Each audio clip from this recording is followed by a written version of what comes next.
July 20th, 2024. Yo, Jude ain't forgot.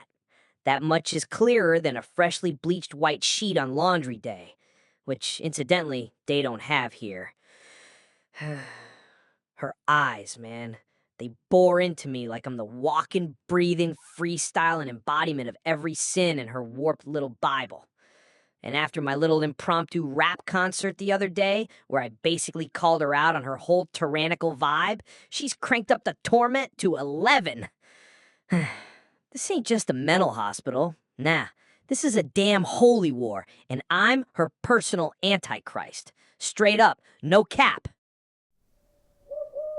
First off, they moved me. Not to a comfy room with a view, not to a padded cell where I could at least bounce off the walls in peace.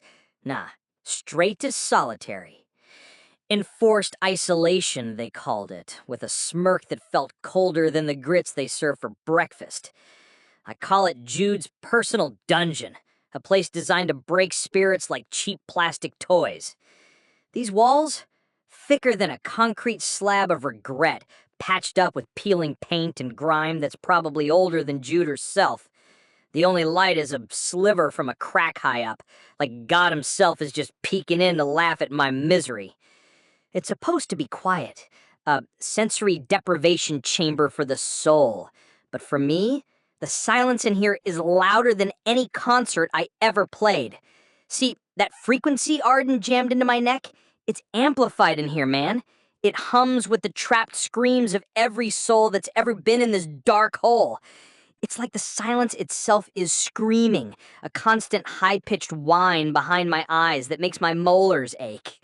It's like the residual energy of centuries of suffering is being funneled directly into my cranium, a symphony of silenced pain. Every scratch on the wall, every faint echo from another distant cell, it all gets processed through this new filter, distorted and magnified, turning the oppressive quiet into a deafening roar of despair. My own pulse feels faint against its relentless drone. It's a new kind of hell, and Jude just unlocked VIP access for me.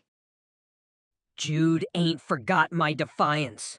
Her eyes, usually veiled in a saccharine piety, now gleam with a chilling, almost zealous fervor. She's decided I need a more profound cleansing, a more thorough purification. Forget the crude shock therapy or the suffocating restraints. Jude's weapon of choice is psychological torment, an insidious form of torture that aims to unravel the mind rather than merely subdue the body. My cell, once a solitary confinement, has become a meticulously designed sensory deprivation chamber.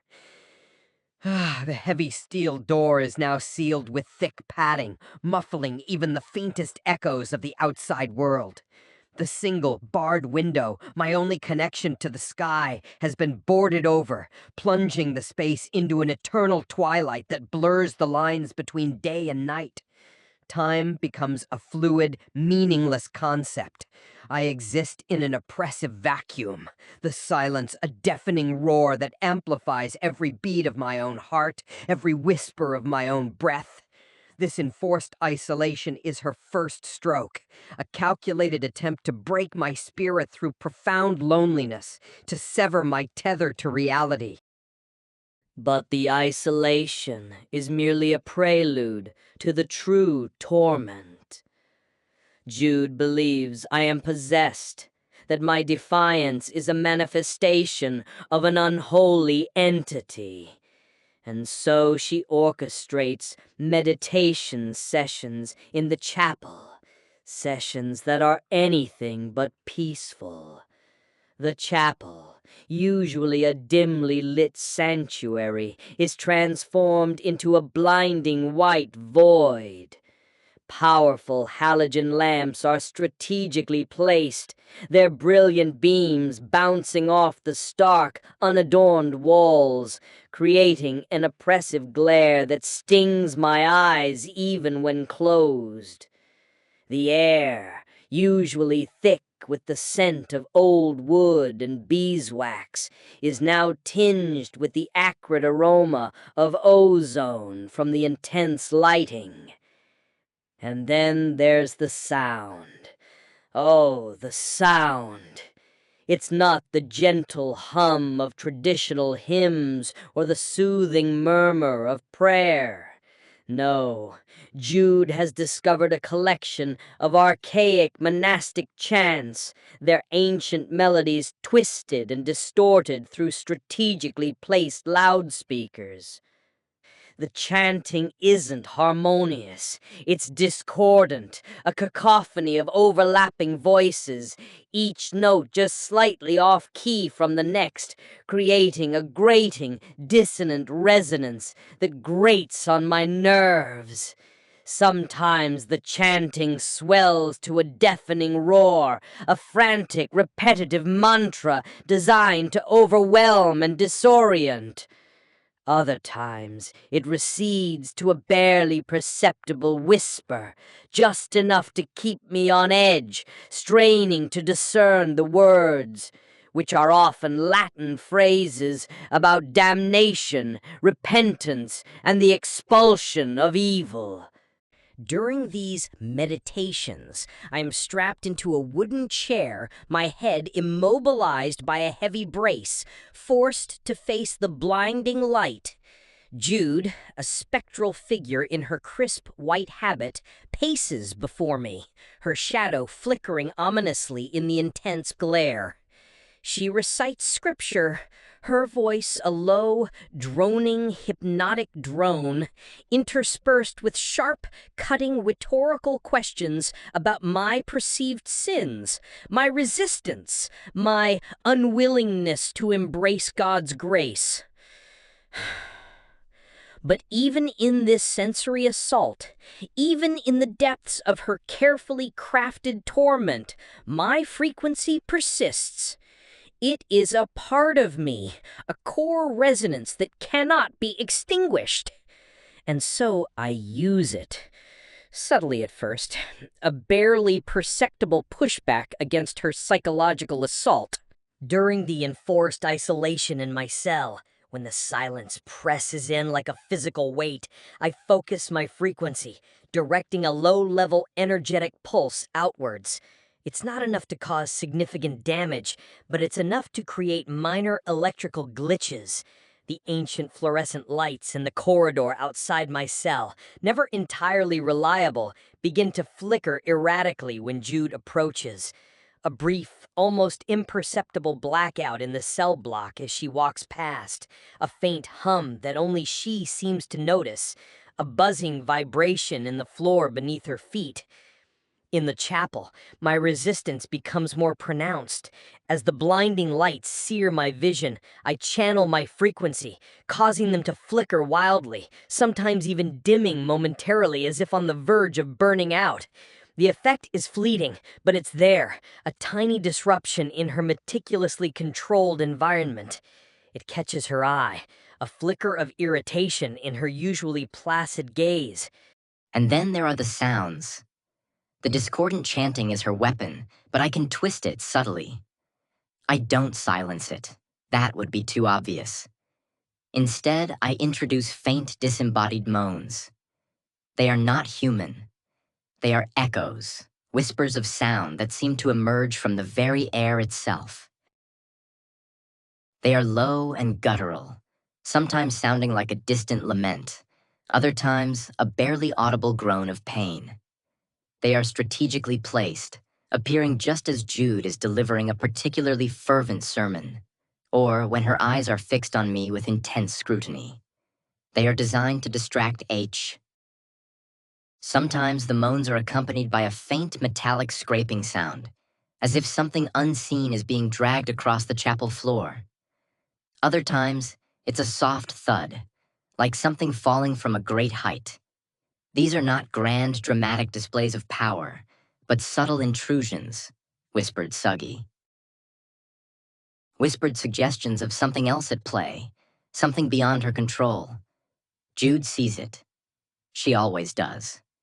Her eyes, usually narrowed in a look of stern judgment, widen almost imperceptibly as the lights flicker or a disembodied moan drifts through the chapel. A muscle in her jaw tenses. Her gry.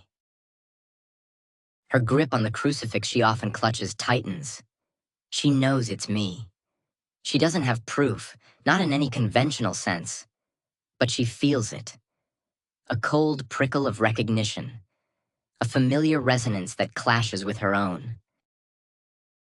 One particularly grueling session, the chanting swelled to an unbearable crescendo, the blinding lights pulsating rhythmically, mirroring the pounding in my skull. Jude, her face a mask of righteous determination, stood directly before me, a small vial of what she called holy water in her hand.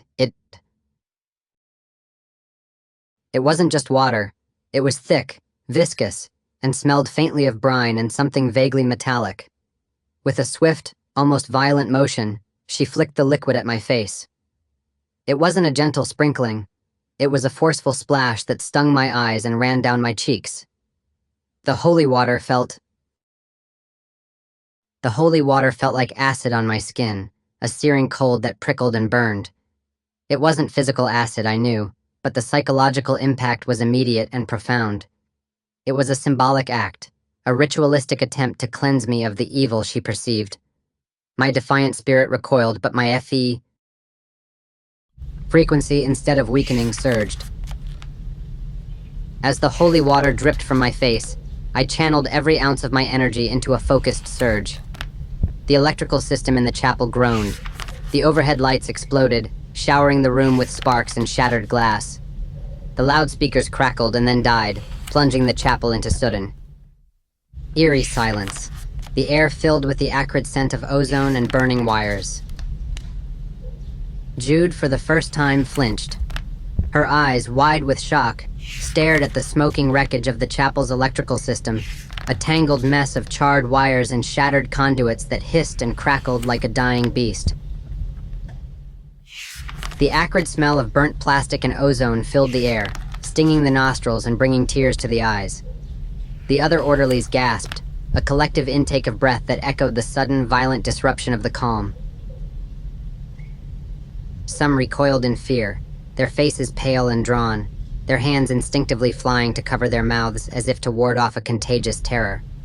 A few even whimpered, their composure shattered by the raw display of destructive force. But even in her momentary surprise, her expression quickly hardened. It was a subtle shift, a tightening of the jaw, a slight narrowing of the eyes, but it spoke volumes. The flicker of vulnerability that had crossed her features vanished, replaced by an impenetrable resolve.